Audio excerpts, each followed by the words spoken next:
தர்மபுரி நகராட்சிக்கு உட்பட்ட கழிவுநீர் சுத்திகரிப்பு நிலையத்தை ஆய்வு செய்வதற்காக வந்திருக்கிறோம். தர்மபுரி நகராட்சிக்குன்னா கிட்டத்தட்ட 33 வார்டுகள். 33 வார்டில் 12,000 கிட்ட வீடுகள்னா குடும்பங்களோ இல்லை அந்த பைப்லாம் போகிறது இல்லைங்களா, அந்த 12,000 கனெக்ஷன் சொல்கிறாங்களே அது இருக்குது.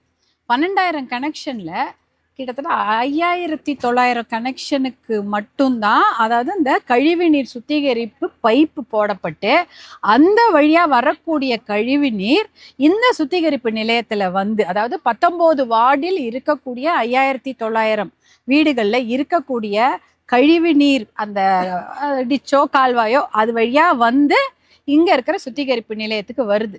இந்த சுத்திகரிப்பு நிலையம் பார்த்தீங்கன்னா ஒரு கிட்டத்தட்ட 4,4 லட்சம் லிட்டர் கழிவு நீரை இந்த சாக்கடையை சுத்திகரம் செய்யக்கூடிய அளவுக்கு இது கெப்பாசிட்டி இருக்குது. ஆனால் இப்போ நம்ம 5,900 வீடுகள் சொல்கிறோம் இல்லையா, 5,900 வீடுகளோ கனெக்ஷனோ எதுவாக இருந்தாலும் அதில் வர அதை 19 வார்டில் இருக்கிறது மட்டும்தான். 19 வார்ட்ஸில் இருக்கக்கூடிய இந்த சாக்கடை 5,900 வீடுகள்லேருந்து வரக்கூடிய இந்த சாக்கடை நீர் இந்த சுத்திகரிப்பு நிலையத்தில் வந்து சுத்திகரம் பண்ணி வெளியில் போகுது. இதுக்கு ஒரு 3 டெக்னாலஜி வச்சுருக்கிறாங்க.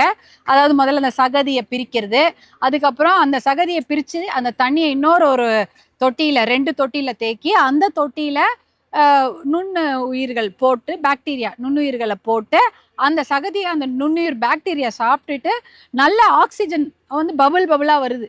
ஆக்சிஜன்றது அந்த பிராணவாயு, அது சுற்றி இருக்கிற ஆக்சிஜனோ இல்லை கீழே இருக்கிற பிராணவாயு மூலமாக நல்ல தண்ணியாக ஆக்கி இன்னொரு வழியாக வெளியில் கொண்டு வராங்க.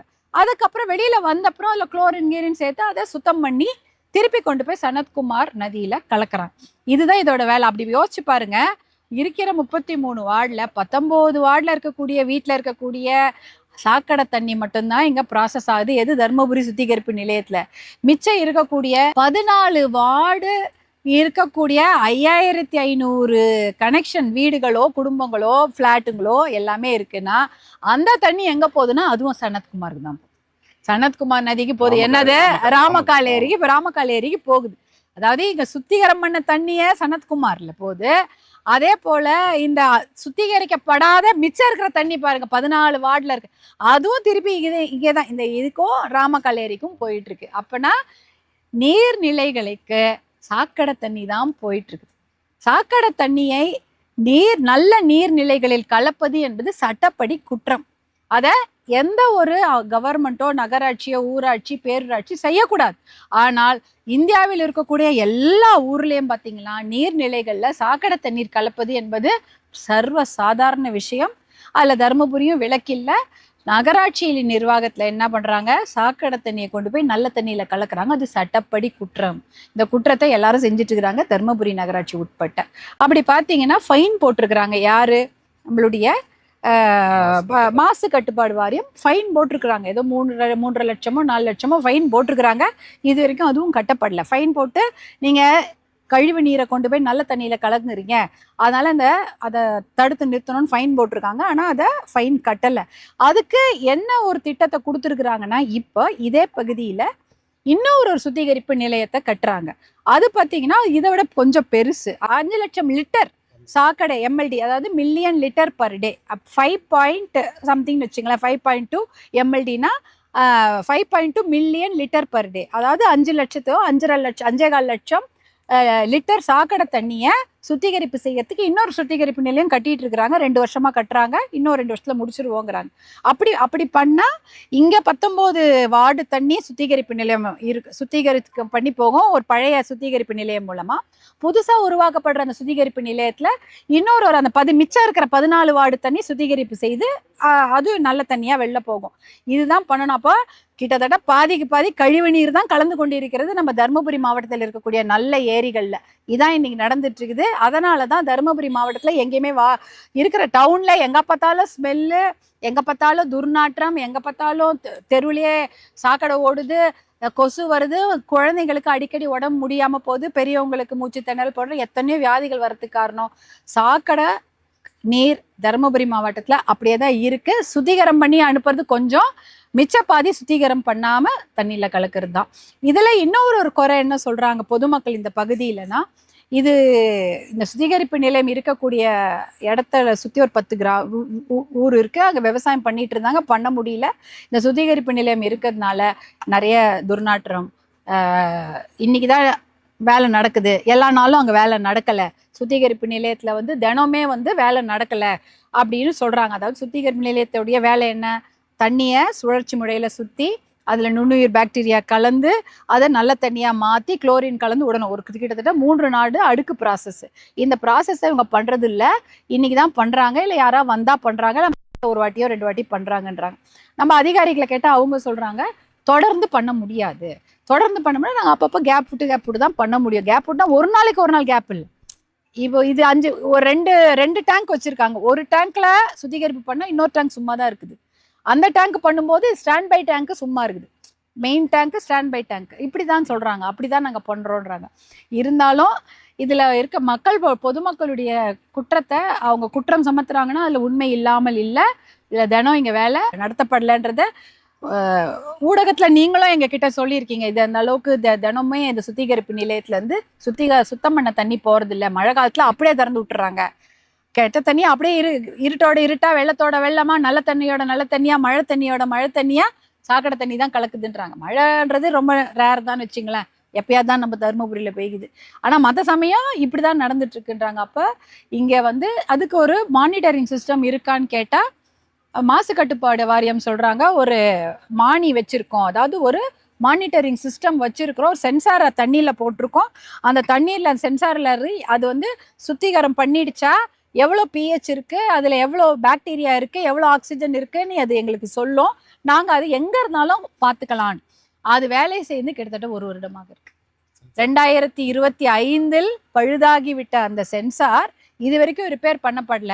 அப்போ அதுக்கு ரிப்பேர் ஏன் பண்ணல அப்படின்னு கேட்டால் அதற்காக கூடிய செலவு 37 லட்சம் என்று அதிகாரிகள் சொல்கிறாங்க. அந்த 37 லட்சத்தை அரசாங்கம் கொடுத்தா நாங்கள் ரிப்பேர் பண்ணிடுவோம். பண்ணிட்டா நீங்கள் அந்த மானியை வச்சு அது வந்து மானிட்டர் பண்ணி பொல்யூஷன் கண்ட்ரோல் போர்டு, மாசு கட்டுப்பாடு வாரியத்துக்கு சொல்லியிருக்கோம். ஆனால் வந்து அது இப்போ இல்லை அப்படின்றாங்க. இப்படி பார்த்தீங்கன்னா சுற்றி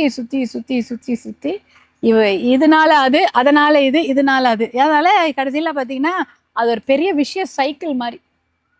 அப்போ யாருமே குப்பையை போடாதீங்க, இல்லை சாக்கடையே கலக்காதீங்க. எப்படி பண்ண முடியும்? மக்கள் வந்து இருக்கிறாங்க, இவ்வளோ எத்தனை லட்சம் மக்கள் இங்கே இருப்பாங்க. தருமபுரியில் பார்த்தீங்கன்னா இப்போ டவுனில் மட்டும் அவ்வளோ பேர் இருக்காங்க. அவ்வளோ பேர் போடக்கூடிய அந்த கழிவுகளோ சாக்கடை எங்கே போகும்? நல்ல தண்ணி தான் போயிட்டுருக்கு. இப்போ கூட சுத்திகரிப்பு நிலையத்துலேருந்து வெளியிடப்படுற தண்ணியில் பார்த்தீங்கன்னா நல்ல தண்ணியை க்ளீன் பண்ணி விடுறாங்க பாருங்க. அந்த ஸ்லட்ஜ் இங்கே தான் இருக்குது, அதாவது அந்த சகதி வந்து இங்கே தான் இருக்குது. அதை வந்து உரமாக உபயோகப்படுத்திக்கிறாங்க. சில சமயம் அதுலேருந்து வர கெட்ட தண்ணியை சேர்த்து இதிலே விட்டுறாங்க. இங்கே சுத்திகரிப்பு நிலையத்துலேருந்தே கெட்ட தண்ணியும் போகுது. இது எங்கே போகுதுன்னா அதுவும் போகுது. அப்போ ஒரு பெரிய பானையில் நல்ல தண்ணி வச்சுட்டா அதில் ஒரு துளி விஷம் போடுற மாதிரி தான் எல்லாமே விஷமாயிடும். அதே தான் இங்கே நடந்துட்டு இருக்குது. எல்லாமே சாக்கடையாக தான் போயிட்டுருக்கு. நீங்கள் சுத்திகரிப்பு நிலையம் வேலை செஞ்சாலும் சாக்கடை தான், வேலை செய்யலைனாலும் சாக்கடை தான் அதில் போகுது. இப்படி தான் நடந்துட்டுருக்குது. இது வந்து ஒரு மிகப்பெரிய என்ன சொல்கிறது, இது வந்து ஒரு ஒரு ஒரு ரொம்ப வருத்தம் அளிக்கக்கூடிய துரதிருஷ்டமான ஒரு விஷயம்தான். எல்லாத்துக்கும் காசு போயிருக்குது, எல்லாத்துக்கும் வேலை நடக்குது. ஒரு நல்ல தீர்வுனா முதல்ல இந்த நிலையத்தில் தினம் வேலை நடக்கணும். அதை யாராவது மானிட்டர் பண்ணணும். மானிட்டர் பண்ணாதான் தினம் இந்த சுத்தமான தண்ணியை கொண்டு போய் நம்மளால, சுத்தமான தண்ணியில் சுத்திகரிக்கப்பட்ட தண்ணி அதை கொண்டு போய் நல்ல ஆற்றுல விட முடியும். ஆற்றுல கலந்தா அது விவசாயத்துக்கோ இல்லை ஆடு மாடுகளுக்கோ மற்ற நீர் தேவைகளுக்கு அதை நம்ம உபயோகப்படுத்திக்கலாம். இப்போ ஏற்கனவே உடஞ்சி போயிருக்கலையா பைப்பு, அதெல்லாம் டம்மி பண்ணிட்டு இப்போ புதுசாக பைப் போட போகிறோம்னு சொல்லியிருக்காங்க. இந்த 3.8 லட்சம் லிட்டர் தண்ணி சுத்திகரிக்கப்பட்டு இந்த சேறு தண்ணி தனியாகவும் பிரிக்கப்பட்டு சுத்திகரிக்கப்பட்ட நீர் ஆற்றில் கலக்கிறதா என்பதை மானிட்டர் பண்ணணும். அதுக்கு என்ன சிஸ்டம்ன்றதை நாங்கள் யோசிக்கணும். நன்றி. காவேரி விவகாரத்துல வந்து இப்ப எல்லா கட்சியும் அறிவிச்சு பண்ணிட்டு இருக்காங்க. காவேரி அதாவது எல்லா கட்சியும் போராட்டம் அறிவிச்சு இப்போ வந்து தேமுதிக திமுக எல்லாம் போராட்டம் முதல்ல வந்து பாமக பண்ணிட்டு இருக்கு.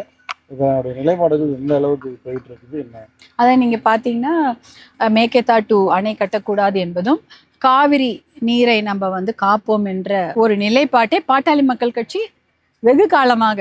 இன்றைக்கு தான் மேகதாட்டு பத்தி எல்லாரும் பேசிட்டு இருக்கிறாங்க. ஆனா காவிரி காப்போம், கரம் கோப்போம், காவிரி காப்போம், கரம் கோப்போம், தாமிரபரணியை காப்போம், கரம் கோப்போம், பாலாற்றை காப்போம்னு எத்தனையோ நடைபயணங்களையும் பயணங்களையும் மருத்துவர் அன்புமணி அவர்கள் கடந்த 10 ஆண்டுகளாக 2017 செய்து கொண்டிருக்கிறார்கள். பசுமை தாயகம் மூலமாகவும் பாட்டாளி மக்கள் கட்சி மூலமாகவும். இந்த மேகதாட்டு அணை எப்பேற்பட்ட பிரச்சனை, அதனால் தமிழ்நாடே பாலைவனமாகும் என்ற அபாயத்தை முதலில் தமிழ்நாட்டுக்கு தெரிவித்தவரே மருத்துவர் அன்புமணி அவர்கள் தான். இல்லைன்னா அதை பத்தி யாரும் பேசியிருக்கு போல, அது தீர்மானமா ஏதோ சட்டமன்றத்தில் ஏற்றிட்டாங்கன்னு எல்லாரும் சும்மா இருந்திருப்பாங்க. ஆனா மேகதாட்டு என்பது மிகப்பெரிய பிரச்சனை, நமக்கு சாப்பாட்டுக்கும் குடி தண்ணீருக்கும் மிகப்பெரிய பிரச்சனை ஏற்பட போகிறது என்ற விஷயத்தை முதலில் தமிழ்நாட்டுக்கு தெரிவித்தவர் மருத்துவர் அன்புமணி அவர்கள் தான். அவருடைய கோரிக்கை, அவருடைய ஆலோசனை தமிழக அரசுக்கு என்னவென்றால், அனைத்து கட்சி கூட்டத்தை கூட்டுங்கள், எல்லாரிடமும் பேசுங்க, அதுக்கு ஒரு ஒருமித்த கருத்தை உருவாக்கி இதற்கு நம்ம போய் டெல்லியிலையோ இல்லைன்னா மத்திய அரசை போய் பார்க்க வேண்டும். அதை விட முக்கியமான விஷயம், சட்ட முன்னெடுப்புகளை செய்ய வேண்டும். பல கேஸை போடுங்க, என்வாயன்மெண்ட்டுக்காக கேஸ், சுற்றுச்சூழல் சம்பந்தமாக அதுக்கு நிறைய வழக்குகளை இந்த மேகதாட்டு கட்டக்கூடாது என்று நாம் பதியப்பட வேண்டும். ஏன்னா மேகதாட்டு அணை கீழே கட்டி விட்டார்கள் என்றால் 12,500 ஏக்கர் தண்ணீரில் மூழ்கிவிடும். அந்த 12,500 ஏக்கரும் ஒரு மிகப்பெரிய உயிரி பன்மைய பூங்காக்கள் இருக்கக்கூடிய இடம். 3 மிகப்பெரிய பூங்காக்கள், அதாவது பயோடைவர்சிட்டி பார்க்ஸ் அங்கே இருக்குது. புலிகள் காப்பகம் இருக்கிறது, காவேரி வைல்ட் லைஃப் சாங்சுவரி அங்கே இருக்கிறது, அப்புறம் அந்த மாதிரி நிறைய பிலிகிரி வனவிலங்குகள் காப்பகம்லாம் அங்கே இருக்கு. அந்த 3 காப்பகங்களும் 3 உயிரி பன்மைய பூங்காக்களும் 12,500 ஏக்கரில் தண்ணீரில் மூழ்கிவிடும் என்ற விஷயத்த நம்ம வெளியில் எடுத்து சொல்லி அதுக்கான சட்ட முன்னெடுப்புகளை கேஸை ஃபைல் பண்ணணும். அதே போல மேகதாடு கட்டினா தண்ணி வராது. இன்றைக்கு நீங்க பார்த்திருப்பீங்க, பாராளுமன்றம் நடந்து கொண்டிருக்கிறது, மேகதாட்டு விவகாரத்தை பத்தி பேசி கொண்டிருக்கிறார்கள். முக்கியமான கேள்விகளை எழுப்பியது மருத்துவர் அன்புமணி அவர்கள் தான். அவர் கேட்ட கேள்விக்கு தான் அமைச்சர்கள் பதில் சொல்லி கொண்டிருக்கிறார்கள். மேகதாட்டு அணை கட்டப்பட வேண்டும் என்றால் தமிழ்நாட்டிடம், அதாவது கடைமடை மாநிலத்திடம் அனுமதி வாங்க வேண்டுமா வேண்டாமா அப்படின்னு ஒரு கேள்வி கேட்டிருக்கிறாரு. உடனே வாங்க வேண்டான்னு அவர் சொல்லிட்டாரு அமைச்சர். கடைமடை மாநிலத்தின் அனுமதி தேவையில்லை அப்படின்ற விவாதத்தை 2 நாள் முன்னாடி சொல்றாரு. ஆனா இப்ப இல்ல அப்படி இல்லை அப்படின்னு சொல்றாங்க. இன்னொரு கேள்வி என்ன கேட்டிருக்கிறாங்க, ஆனா சட்டப்படி, தார்மீக ரீதிப்படி மட்டுமல்ல, சட்டப்படி கடைமடை மாநிலத்தின் அனுமதி இல்லாமல் முதல்மடை மாநிலங்கள் எந்த ஒரு கட்டுமான பணியை நதிநீர் படிகளை கட்ட முடியாது. அதனால அது அமைச்சர் சொன்ன தகவல் அது உண்மைக்கு புறமான ஒரு தகவல். அடுத்தது இன்னொரு கேள்வி, துணை கேள்வி நிறைய எழுப்பியிருக்கிறாரு. அந்த கேள்வியில DPR, டீடைல் ப்ராஜெக்ட் ரிப்போர்ட், அதாவது விரிவான திட்ட மதிப்பீடு அறிக்கையை கர்நாடக அரசு எடுப்பதற்கு அனுமதி மத்திய அரசாங்கம் வழங்கிவிட்டதா? இதே DPR, டீடைல் ப்ராஜெக்ட் ரிப்போர்ட்டை எடுப்பதற்கு காவிரி நதிநீர் ஆணையமோ உச்ச நீதிமன்றமோ கர்நாடக அரசு அனுமதி வழங்கி இருக்கிறதா என்று கேட்டால், இன்றைக்கு அந்த நீர்வளத்துறை இணையமைச்சர் பதில் சொல்லியிருக்காரு, நேற்றே சொல்லிட்டாரு. அப்படிப்பட்ட எந்த ஒரு அனுமதியும் மேகதாட்டு விவகாரத்துக்கோ DPR, மேகதாட்டு அணை கட்ட வேண்டுமா வேண்டாமா என்ற டீடைல் ப்ராஜெக்ட் ரிப்போர்ட், அதாவது விரிவான திட்ட அறிக்கை மதிப்பீட்டுக்கு கர்நாடகத்துக்கு அனுமதி வழங்கப்படவில்லை என்ற ஒரு பதிலை மருத்துவர் அன்புமணி ராமதாஸ் அவர்கள், பாராளுமன்ற உறுப்பினர் கேள்விக்கு பதில் அமைச்சர் அளித்திருக்கிறார். இப்படின்னா என்ன அர்த்தம்? மேகதாட்டு அணை கட்ட முடியாது, ஒரு செங்கலை கூட அவங்க எடுத்து வைக்க முடியாது. DPRக்கே அனுமதி இல்லைன்னும் பொழுது அணை கட்ட எப்படி அனுமதி? அதனால்தான் இவங்க சொல்றாங்க அணை மேகதாட்டு வேணான்னுட்டாங்க. மத்திய அரசாங்கமும் சரி, காவிரி நதி நீர் ஆணையம் சரி, உச்ச நீதிமன்றமும் சரி, எந்த அறிக்கைக்கும் அனுமதி கொடுக்கலங்கிறாங்க. அப்புறம் எதுக்கு மேகதாட்டு பத்தி நம்ம போய் பேசிட்டு இருக்கணும்? எதுவும் தேவையில்லை. மேகதாட்டு நோ நீட் மேகதாட்டு, அவ்வளவுதான்.